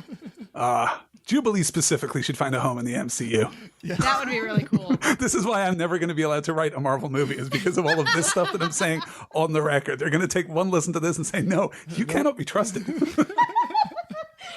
We can't allow you to do any of that. No, just absolutely not. I do agree. X-Men in a vacuum is really weird to me. Just I'm so used to them being integrated with everyone else and everyone coming in and out of the X-Men universe, and Wolverine's an Avenger. And I was just going to say, didn't Spider-Man pal around with the X-Men for a little bit? Like Spider-Man has palled around with every superhero team that exists. Is the right? buddy character. He is on every team that exists. Everybody loves him. He's been in the Fantastic Four. He's been an honorary X-Man. He's been with the Avengers. That's insane. He's a great character. Why do we keep doing his origin story? I want to see those stories. Well, I'm hoping that because he's showing up in Civil War, that means that when we get his movie, we're not going to be going back to the beginning. We're going to see him in the context of the Avengers. That would be fantastic. Really awesome. Yeah. Also, just really quick sidebar. At the end of the at the end of the Civil War trailer, whenever Spider-Man speaks, says his line, he sounds like he's 12. I love that. Like he should be. He's like a tiny. He should be 15. Parker. Yep. If you're gonna tell his origin or start from the beginning, he needs to be that young. It is interesting to me in the MCU trailer that he's on Iron Man's side because he wants to be able to keep his secret identity. But you had talked about like in the comics, he kind of like flip-flopped, right? Yeah. Well, that is the interesting thing, because in the comics you have, 40 years of Spider-Man having a secret identity being this big deal, and then he changes. And his secret identity being more important than most heroes. Oh, sure. Spider-Man's one of those few that clings to it to protect his aunt, to protect Mary Jane, to protect, this tiny, fragile circle of vulnerability that he carries with him at all times. It's going to be really interesting. By the time that we got to Civil War in the comics, he was working for Tony Stark at the beginning of that arc, right? He was working for Stark Industries. The Iron Suit and everything. I have never been angrier about like corporate takeovers of properties than whenever it comes to MCU and like learning about all these stories that happen in the comics that I cannot have in film versions. Yeah, I agree completely with that. I'm furious. Yes. Gwen Stacy is better than Mary Jane, though, right? I mean, like that's a fact. Oh boy. Oh boy. Yeah. It depends which version you're talking. I gotta say, it's the weirdest thing. I mean, I don't think either one of them have been served terribly well by the recent movies, either the Tobey Maguire or the Andrew Garfield movies. I love Emma Stone. I think she's terrific. I really didn't like her in the Spider-Man movie. She was bringing this, I don't know, it was a weird energy. It was. I need to go back and watch those again. Visually, she had it pretty well. Like, I liked the way she looked as Oh, yeah. Emma Stone has the biggest eyes of any actress I've ever seen. I think that's what like, did it. Her the eyes. They're like this big. Oh, no, Jayma Mays from Glee and from many other things that she's been in. I'll send you a picture. Please do. I've never watched Glee. So yeah, just go ahead and gift that to me. She's terrific, yeah. We went like way over everywhere. I kind of feeling like we need to do this every couple of months just to stay up with the MCU. There needs to be like a little summit here. Don't even joke, because that sounds like the greatest idea any of us have ever had ever. Where we have the two like absolute comic nerds, and then Sarah, who's just like, I'm really into the movies. I don't know, like just talk to me about stuff. That's cool, though, because the great virtue of that is that you get to come in with this like really clear idea of these characters. Because you say, would Spider-Man do this? And I say, well, Spider-Man would do that from the years 1989 to 1994. Sure, yeah. And then from 94 to 97, he probably wouldn't. And then from 97 to 2004, he was dead, or he was on another planet, or he was I gotta tell you guys, battling the everything scrolls. that I know about like Marvel Comics that is not directly from the MCU is from cracked.com. And whenever they do articles about like the weirdness of Marvel Comics, like I know about Spider-Man dying and then turning into like a literal giant spider and then like being birthed and like hatching from an egg. It's comics are bonkers. I don't know. I don't know.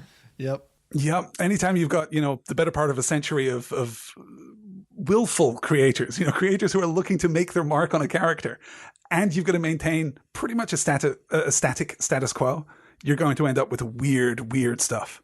Though, luckily, I don't think anyone's as bad as Superman just yet. No. Yeah, Superman's pretty... When I told, okay, so Nathan asked me one day after before he had proposed to me and whenever we were still dating, he said, what did you think about Man of Steel? And of course I had an affection for it because I love Amy Adams. Like, she is one of my favorite actresses. I think she's absolutely darling. I really enjoy her. But what I told him was, it was fine. It was a fine film. It was absolutely fine. And he straight up banned me. He was like, when I see Superman versus Batman, you're not allowed to come. Like, you're not allowed to come to Dawn of Justice. You cannot be there. Tell Alastair what you told me about how you're going to raise your kids. That was great. Yeah. So Nathan he's a DC fan and I am an MCU fan. And I asked Nathan, I said, what are we going to do about our children? Like, how are we going to raise our children? It's like a religious thing. Right, exactly. Yeah, it is. Nathan goes, well, we will present both to them and we will allow them to choose whichever one they prefer. And I said, so we're going to be a Marvel family because mommy is going to have all the way better movies than daddy is going to have. Like, that's just the way that it's going to go. Yeah, pretty much. You're batting 1,000 so far, anyway. Yes. Well, bringing up the confusion of Superman actually brings up an interesting point about how Marvel is done compared to DC. And DC, to me, has always been mythology. These are icons. And so you can just retell those stories a million times. That's so interesting because that's exactly what we said whenever we had Lonnie on over at Odd Man Out and we were talking about Avengers. Like, that is exactly what we said, was that the DC characters were way more mythological and the MCU and the Marvel characters were way more human, way more real, quote unquote. Which is why I've always been a Marvel fan, because I've liked the more practicality. We're telling a history here. We have a canon and you have to go from it, compared to the DC universe, which actually has way more freedom because they can just retell those stories however many times they want because it's an idea. It's a mythology. And every few years, they can completely reboot their universe in some new crisis. Absolutely, and start over from scratch. Joshua again. Unruh said that the DC universe was a universe based on trust, and we were like, we don't want to play that. That's boring. We want to be in the Marvel universe. Are you guys excited for Batman versus Superman? Is there anything in that story that has any narrative crunch for you? The thing I am most I gotta be honest. Oh my gosh, I hope Nathan never listens to this. I was not that excited. I was like, whatever. It sounds great. Is Amy Adams going to be there? I'm totally in. Whatevs. But whenever I saw the trailer where Gal Gadot showed up, and absolutely was protecting Batman and Superman, I was like, I am there. I am all about the girl power. I'm totally in. I want to see what happens. See, I'm in for... my favorite thing in any comic book that has Batman and Superman is Batman beating up Superman, because I'm the Batman apologist who says Batman can beat up anybody given the right setting. Like, you can't put him in a box. Given enough time to plan. You can't put him in a ring and say fight. Of course he's going to lose that fight. But if you go, all right, in a week one of you dies, go, then Batman's going to win every time, in my opinion. And so I like the idea of Batman being the man taking down Superman without powers, just using his ingenuity and technology. Now, is that because Superman martyrs himself, or do you legitimately think that Batman is better than Superman? I legitimately think Batman is better than Superman. I think that's totally fine because I have no dog in this fight. I do not care about Batman's DC. Primary superpower, as much as he's a non-powered individual, his primary superpower isn't even money, it's the ability to prepare. Well, and actually, that's really good. This brings it back into the Civil War thing, with especially the secret identity parts, and being in control and deciding how do we keep people safe. There's a DC story that I really enjoy where we find out that Batman had files on all of the Justice League with their secret identities and their weaknesses. And really? And the problem with someone having all that is that somebody can take it. So someone gets in and takes all those files, and then Batman didn't even have Twitter, so I don't. So they get in, they take all those files, and they take down the Justice League. But finally, they overcome. At the Dark Knight, they overcome, and at the end, the Justice League is confronting Batman, and they were like, why would you do this? And he was like, in case you ever went rogue, in case you ever went wrong, someone has to control you. Someone has to watch you, Superman, because Superman's really the Batman one decided to take it upon himself that, like, who's watching the Justice League? Batman is watching the Justice League. Because he said, who else could take you down but me? And Superman kind of conceded that point. He was kind of like, okay. But then he looked at him and says, but what about you? What if you go wrong? Then who takes you down? He goes, that's why there's a Justice League. Because it would take the whole Justice League to take down Batman. That's good. Oh, snap. It gives me chills. Do you think that there's a Marvel equivalent to that? Do you think that that is what Tony is trying to do? I don't know. There could be. I mean, back in the day, the Avengers kind of worked as a council. There were so many stories of people being voted off the Avengers or voted back onto the Avengers. There's so many stories where they've confronted both large dramas, super heroic scale dramas, and personal dramas. When Hank Pym, former Ant-Man, was smacking his wife around and just completely alienated, the entire world. When he was removed from the Avengers by their own decree. We haven't seen any kind of test of that yet. The test of the Avengers' ability to police themselves. It seems a little weird to be heading into Civil War without that having been. I suppose we had that peripherally in Age of Ultron. We had on the one side, Tony Stark and Bruce Banner. On the other side, pretty much everyone else. We have Thor coming in and lifting Stark off his feet. But there wasn't really an exploration of that as much as it was, we gestured toward it. It was posited as part of their dynamic, but there was no working of that. It'll be interesting, I guess we're not going to see it. I guess we're going to jump straight to Civil War. We're going to get the large scale version of that, but we will either come out of Civil War with some kind of structure in place because there has to be a resolution. We have to be able to unite them. We're going to come out of Civil War with that in place, or we're going to build that over the course of the next 2 years, and we'll have it in place when Thanos shows up looking for his glove. We're going to have some kind of major smackdown in, let's see, I have that here someplace. What year is Oh gosh, is it 2018, 2019 when Infinity War? It's late. Yeah, 2018, May 2018 for the first part, 2019 for the second part. Gosh. So, yeah. So we may even see. No, that's true. That's true. It sounds like the far future. I don't know. I'll have been married for 2 years at that point. That seems like a really distant time for me personally. That passes so fast, you've no idea. Speaking of someone who's been married for 5 years, we're just, Speaking of marriage, though, that will be interesting. One of the biggest pulls I mentioned earlier was the Reed and Sue getting pulled apart in the Civil War. I wonder if there's going to be any connection like that. I mean, you have Stark and Cap being really good friends, but there was even some aggression already pulling apart from Age of Ultron. Yeah. I wonder what relationships are really going to pull. I guess maybe Black Widow and Hawkeye might have a little bit of that. No, I don't want them to no longer be best friends. I hadn't even thought of that. That's the most powerful existing relationship we have going into the movie. Are they on the same side? I don't remember. No. Natasha's siding with Iron Man. Well, and something happens because we had Hawkeye kind of stepping out, and I read that something big is going to happen to pull him into this situation because he wouldn't be a part of it otherwise. Well, because we see in the trailer, is it Iron Man or Captain America that we see like in front of like the wallpaper that is in the farmhouse? Which one is that? Do you guys remember? Oh no, I didn't notice that detail. No. That's awesome. Watch the trailer one more time. There is I want to say that it's Tony in the Iron Man suit. He doesn't have the mask on, but he's in the Iron Man suit talking to Cap, saying something like, "It doesn't have to be this way." He absolutely is in either the like front room or the dining room of the farmhouse. Watch it again and look for that. It's like about halfway, a third of the way through, but there's no place else that it could be other than the farmhouse. Like he has to be there. And that's such a brilliant location. That's such a brilliant part of the story that we've established for Hawkeye. Making Hawkeye's family a part of the conflict. That's the kind of personal stakes that we need to see. That's the personal connection that's going to drive this narrative. I think I told you, Sarah, about this once before, but in the Ultimate Universe, which the movie's kind of based off of, it gets real violent. They kill his whole family and leave him for dead.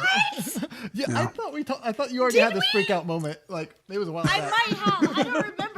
It's super tragic. The Ultimate Universe is dark, man. It's dark. They also all I know about the Ultimate Universe is Scarlet Witch and Pietro. That's all I know about the Ultimate Universe. They also leave Bruce Banner on a ship carrier of like not a helicarrier, but like the boat type. What are those called? I don't know. Aircraft carrier? Unconscious, and then nuke it to kill the Hulk. And he survives and comes back because that's the only way they can think to deal with the Hulk. And then Hank Pym, again, is abusive like in the 60s comics, but it gets worse. He puts his wife in the hospital because he's 6 ants on her to like almost kill her when she's small. And Captain America tracks him down and says, hey, you want to fight someone your own size, get big. And he's like, I don't want to fight you. It's like, get big. And finally he turns into Giant Man, and Captain America takes him down as Giant Man and puts him in the hospital as Giant Man. Just to show you don't hit women. That's not how things do. I'm Captain America. No. I have so many conflicting feelings right now, but once again, this is the reason why I love Marvel more than I love DC is because, like, I mean, obviously nobody is making their wife into a tiny person to be attacked by ants, but I mean, like, there are more human stories there. Like, there is more going on there than in DC, which is so mythological. So, I mean, we have the Princess of the Amazons. We have, like, the Prince of Krypton. Like, I actually don't know if Superman was a prince, but I mean, like, basically, right? Like, I mean, it's him and Kara who are the only ones who... I mean, he's the Messiah figure, you know. Right, exactly, yeah. We approach that and retreat from that variably over time, but that's the core of his identity. They are archetypal, and that makes them enormously powerful. You can do stories of a scale that you can't do. What frustrates me with the DC movies, particularly Man of Steel, is that it just lost sight of who Superman is. The collateral damage is just too great. Superman, when he is well written, when those stories are well told, his virtue is what makes him super, not his ability to fly or his ability to you know, be faster than a locomotive or leap the tall buildings in a single bound. It's just the purity of his heart. And we haven't managed to communicate that in a movie since maybe the first, you know, Christopher Reeve Superman. Mm-hmm. I agree. And this is a very nitpicky thing, but you cannot be in Antarctica and wearing jeggings and like climbing around and be okay. Like, having been a woman who wore jeggings in slightly cold weather, that's not how that works. No. Well, Lois Lane, Amy Adams would be dead. She would be super dead. Well, you brought up an interesting point with the reason why you like Marvel. I think that's true. The DC universe are the heroes we look up to and want to be, and we see them as the gods of the world, you know? Whereas Marvel has always taken the perspective of make our characters relatable. And so, I mean, they really pushed that with Spider-Man, but really since then, it's like, they introduced Spider-Man, like, here's a kid with acne. You're a kid with acne reading this comic. Here's a kid who has to deal with bullies. You have to deal with bullies reading this comic. And there are moments like that with DC, but it's just two sides of a coin. So there's different things you can look at, because we all like to look up to the heroes. Yeah, absolutely. They're both great. You're absolutely right. That's the contrast right there. You know, on the DC side, you have Batman, who is just a human being, possessed of no special superpowers, and he is godlike. On the Marvel side, you have Thor, who is an actual god, and yet has human problems, human frailties, human psychology. He has, you know, pride, and he has a belief in his own place in the universe. That contrast is vital, and there's no reason that the two can't coexist. You know, there are DC stories that I absolutely adore, and I really love what DC's doing on television. I'm such a huge fan of their Flash series. I think that's fantastic. I haven't actually watched the Flash yet, but You'll love it. You will absolutely love it. Yeah, it's got some of that real Marvel spark to it. It feels like it could be a Marvel show. I'll give it a shot. And the Supergirl show is really good. I really like what they're doing with that. I was really worried about the Supergirl show because I saw the trailer and I was like, what are we even doing? But I mean, like I said, Nathan is a super DC fanboy. He has been begging me to just leave Young Justice like running on Netflix in the background so they'll pull it up for a third season. I hear nothing but good things. I haven't watched it yet. It's pretty good. There's a lot of great DC animation. That's where I usually fall in. The Flash is the live action one. One thing I remember from my childhood is Batman the animated series. Yes, like I absolutely remember that from whenever I was younger, and whenever we had Mark Hamill as the Joker. Like that was a big deal. Oh yeah. He defined that role for I mean an entire generation. Yeah, he absolutely set that in stone. Yeah, and Flash is fantastic. I'm a little less on Arrow. It's kind of. I watched a few episodes of Green Arrow. I mostly had Green Arrow on in the background while I was doing dishes, so I could just have like noise that was going on. That CW the one thing that I pulled from Green Arrow, it does, yeah. The one thing I pulled from Green Arrow was Willa Holland as Thea Queen. I thought that she was so darling and so cute and just so wonderful. I'm not going to get super duper into this because it's not quite as important, but there is actually this entire like story world that I have built about superheroes, and Willa Holland is in it, and so is like Olivia Wilde and Benedict Cumberbatch and all these other people. And this is a world where registration has already been a thing. Like it's post like what the Civil War era would be, where it's just like if you are born and have superhero DNA, you're immediately registered. You don't get that choice. This is the world that we've played role-playing games in before. Yes, we have role-played this game, and it's the thing that we're looking forward to doing, like possibly in the Storium format, where we would do that again. And it's like, I mean, it's brilliantly fun. She's thank great. you very She's great much. at creating the superhero We worked really world. hard on it, and we really enjoyed it. And it was a lot of fun. And and this will be a good way to get us kind of back into like the Civil War and that particular discussion. But like because I just assumed that if you're in our world and our world suddenly has superheroes, the government is going to turn those people into weapons. Like, I personally assumed that is just what is going to happen, and that the government will say, we are now ready. If you are born with DNA that is not human, that you are a superhero, or you are we called them supernals, is what we called them in that particular story. If you have that DNA, you're immediately registered, and you are now basically property of the U.S. government, who can say at any point, we need you to go do this. You are now a part of this and going and doing this thing. And so that is kind of where, following Tony's line of logic and whenever he says that we need to be registered, for me personally, what I believed is that the government, the American government, maybe not necessarily the world government, but certainly the American government is going to say, we own you now. You're now our weapon. Like, you are our biological weapon. And so that's why initially I didn't want to stand with Tony, because I want people to be able to make their own choices, which is what, and again, with like what I had said earlier with the Buffy thing, where exceptional people deserve exceptional rules. But looking at it a little more, I'm like, these people probably should be registered so that we can keep kind of a check on them a little more. And Buffy kind of articulates the argument to the contrary. Buffy kind of articulates that, well, they can do exceptional things, but does that mean that they should be empowered to do so? You know, that there shouldn't be a framework there to support them. Yes. And we see that the most in season 3 whenever we've got Buffy versus Faith, where Faith says, I killed a guy, whatever, I'm a slayer, I get to do what I want. And Buffy says, no, you need to be able to be under the law. You killed a man, and that is against the law. And I feel like Buffy personally kind of switches back and forth. I'm really excited for us to start getting into season 5 with Dusted, because season 5 is my favorite season, like hands down. It's terrific. And the way it builds to that conclusion is heartbreaking. My gosh. So powerful. Buffy season 5 is the reason why I now believe that all shows should just stop at season 5 and not go beyond that. I don't know. That would leave us without Buffy 6 and 7. And I'm a big defender of 6. I think 7's fantastic.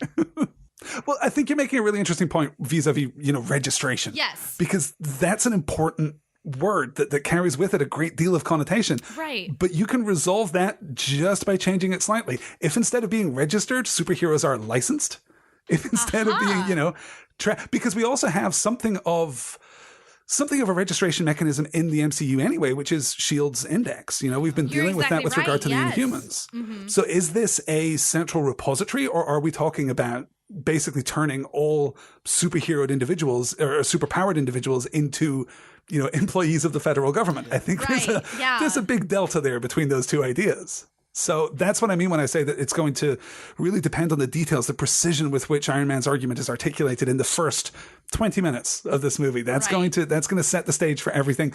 I hope that he is completely reasonable, that he articulates a progressive utilitarian argument, that he really makes his case and that everyone's on board except for Cap because of Bucky. Yeah. That should be the turning point there. That one personal relationship forces Cap to do something that he doesn't want to do. We get that great line in the trailer when he says that, he can't see something go bad without taking action against it. Right. That's an awful paraphrase, but it's something like that. No. And then Tony immediately is like, sometimes I want to punch you in your perfect teeth. And I'm like, I see both sides of that argument, actually. And you're right. I think it's going to happen that way because the trailer sets that up, because it has that line of Captain saying, he's my friend. And Tony says, so was I. So was I. Heartbreak. Well, and that's the tone that we should get for the last third. We shouldn't really, we're going to be on someone's side, but the tone should be tragic, which I think it is. When we get that great flash from the first trailer with that, so was I. That is so powerful and so heartbreaking. And then we get, of course, Cap's great call out from the second trailer. I can do this all day. Yeah. Which is so good. And I didn't even realize that was a callback to the first Captain America movie when he's fighting those bullies in the alley. And then he moves the same way in everything when he does it. It's like and again, he's got the same punch drunk kind of spirit. Yes. Joshua Unruh, who is our game master for Earth 405, is the one who showed that to us in the two different gifts in our group me conversation that we have going on. And it like just hit me right in my heart because I was like, Cap, I love you and I want you to do well. And I absolutely, like, I could do this all day. Yeah. Like, he's still the kid from Brooklyn. Yeah. He's still, Cap in his heart is always going to be 85 pounds. He's always going to be the guy who stands up to the bullies and doesn't have a shot. Even though now he generally does pretty well against bullies. Oh, yeah. No, he's doing a good job. And we see too, this fundamental loneliness that drives Tony Stark. It's a thin thread through his movies. We never really shine a light on it, but we see his self-destructive behavior and we see that loneliness creep back. Some of my favorite parts of the Iron Man movies are the parts that he spends with the kid in Iron Man 3. Oh my gosh, it's so good. Ty Simpkin is that actor's name, the actor who is the kid. He's really good pull. He's fantastic. Yeah. He's really great. He's also in the Insidious movies, Insidious Chapter 1 and Chapter 2. He's a phenomenal little actor. And like, I don't mean that, in any kind of derogatory sense. I just mean he's a small guy. He's like 12. Like, what even? Yeah. But no, absolutely a phenomenal actor and does very, very good. Yeah. He just, I really enjoy. I mean, a lot of people don't enjoy Iron Man 2 quite as much because if you're going to have a trilogy, I feel like the second one generally is going to be like the worst of the three. Like 1 and 3 are generally going to be the best most of the time. That's the Back to the Future pattern. Yeah. I think that there are other trilogy formats that break away from that. But I think you're right. I think that Iron Man 2 lost focus. Yeah. And certainly watching it again, understanding what the core conflict is and understanding that it has nothing to do with Whiplash at all. Oh, no, he's an incidental villain. Watching it as a battle for Tony's soul, I think you see something a little more cohesive and a little more compelling about it. But yeah, it's the one that impressed me the least on the first viewing. I think it's probably still my least favorite. It can be a little daunting. You look at that big list that every website published where we've got the chart of Marvel movies coming all the way through to, I don't know what the last one is, maybe the Inhumans is in like 2020 or whatever. But you look at what they've done and you look at the way that they've proved that different stories are possible within this framework, because superhero shouldn't be a genre. It should be a medium. It should be just a mode of telling stories. It should be a voice. I completely and we've agree had with you. Yeah. Guardians of the Galaxy doing something, huge and cosmic and funny. We've had Captain America the Winter Soldier doing a 70s spy thriller with Robert Redford, for crying out loud. We went to the fullest extent that we could go with that. The only thing missing was Gene Hackman, and then it would have been this perfect hard-boiled 1970s thing. Then we go to Ant-Man, and we've got this much more comic, much more cartoonish, much more knockabout adventure. We are capable of doing so many things in this space. It's so exciting. Okay, so I guess that we've gone on for a long time and have gone literally all over the spectrum. One of the last things I want to bring up is that I heard, and it may just be a rumor, but I think it was confirmed through like interviews and such, is that there's going to be a year after Ultron before the civil, like in the movie timeline. Okay. So I think they're going to have a lot of good chances to build on those relationships. Maybe they'll introduce us to some of what's been happening in that year at the beginning. Maybe that, because Cap and Tony seem like they're even closer when this thing happens, then we would know in that. So maybe they've had more time to grow, and these heroes have been trained up a little bit in this program that they had going with the Avengers. Yeah. So I think, we're going to see that second wave of Avengers certainly function more like a team. It's going to be really interesting to see how that dynamic is working. I can't wait to see Wanda and Sam get some screen time together. Yes. I think that'll be really interesting. Needed. Those dynamics are going to be fascinating together. I'm wondering about the romances we're going to get. Yeah. I'm wondering about, because we're going to pick up, it's going to have been a year. These people are all spectacularly hot. Some of them are going to have hooked up with some of the others. It's going to be interesting to see how that works with the absence of the Hulk. I would have expected to see maybe some kind of romantic pull there. I kind of feel like that excludes Natasha from any romantic entanglement, because otherwise I could see, the way that the Age of Ultron ends, I could see Black Widow and Cap getting a little closer in a year.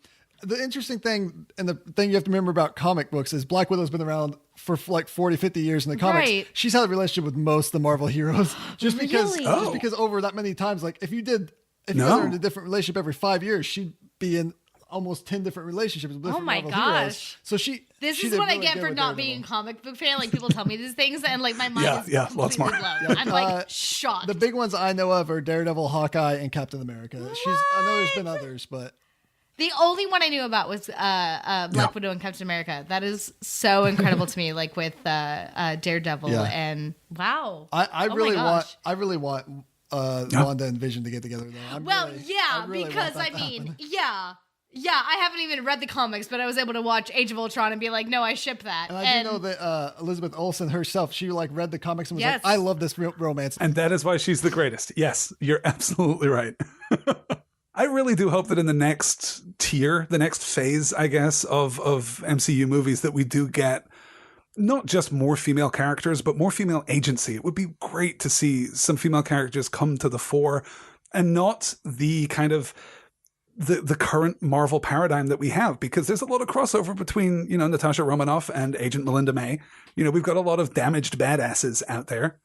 It would be great to see something a little more, I don't know, complex, a little more sophisticated, complex just in diversity. It would be lovely to see more women taking responsibility, taking roles. I think S.H.I.E.L.D. has actually done a very nice job with that. Okay, let's go with this. Let's try this. Because we've been talking for a good long time now. We've kind of delved into all the minutiae. And I'm curious, has your position changed at all just since the beginning of the podcast? Yeah, it totally has. Yes. Okay, I'll talk about this a little bit. So I talked about at the beginning of the podcast that I felt like I was more kind of in the middle with the, like, both of you are right and there, which I do still believe in my heart of hearts. But if you have to choose a side, Cap or Tony, I think that when it comes right down to it, I have to choose Tony, which is really interesting for me because, again, like I said, I was basing a lot of my initial beliefs and my initial understanding on Buffy the Vampire Slayer, but that's a completely different universe than what the Marvel Universe is. And I feel like I have to stand behind Tony and say, if we don't have somebody in charge of us and saying this is what we need to do, we're just as bad as the bad guys, which I totally understand. That's funny because I'm the exact opposite. I know that both sides have great arguments and it's really hard to just pick one. And yet, if I have to choose, I'm choosing Captain America's. Okay. And I even understand him surrendering to it because of what happened. I completely understand and agree with his decision there, but I still have that philosophy of, I don't know, something's wrong about this, and this doesn't feel right. And that's why I'm just Team Spider-Man. I'm like, well, whatever Spider-Man's doing, I'll go with him. Okay. But if we can't have an out, because my out is Team Benedict Cumberbatch. If I don't have an out, I'm Team Cap. Okay. Definitely. Okay. Great. What about you, Alastair? It's really tough. It's really tough because I kind of believe in principle that Tony Stark is right. I kind of believe that these forces, the law should be expanded to encompass all that is possible. There's no choice to live outside of your culture and your community. Your culture and community has to grow to encompass you. That said, there's something in the deontological argument. There's something in Cap's perspective that you do what is right. And the consequences are neither your responsibility nor your fault. If you act with genuine virtue, with genuine heroism, if you are, the Captain America that lives within us all, if you live up to that promise and that potential, then bad things are going to happen. But that's not something that you can necessarily guard against with all the legislation, with all the registration in the world. So weirdly, I think I came into this maybe a little more Iron Man, and I'm leaving a little more Cap. That's so interesting. I think we've all been changed by this, you guys. We all have been. Yeah. Yes. This is a bonding experience. Yeah. Right. Yeah. And I absolutely believe that Crisis on Infinite podcast is something that needs to happen like once a month, where we all get together and talk about what is going on.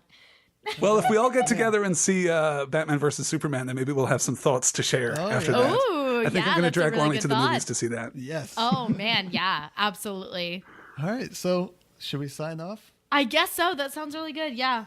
Okay, well, thank you guys so much for listening. We really appreciate you guys jumping in on this Crisis on Infinite podcast. Hopefully we'll be able to do this again. My name is Sarah Cade. I'm Alastair Stephens. And I'm Vinton Bayne.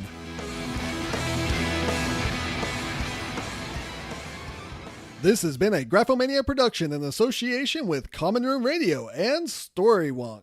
Thank you so much to Sarah Cade, who edited that show that you just heard. If you'd like to hear more podcasts, check out storywonk.com, commonroomradio.com, and graphocast.com, GRAPHOCAST.com.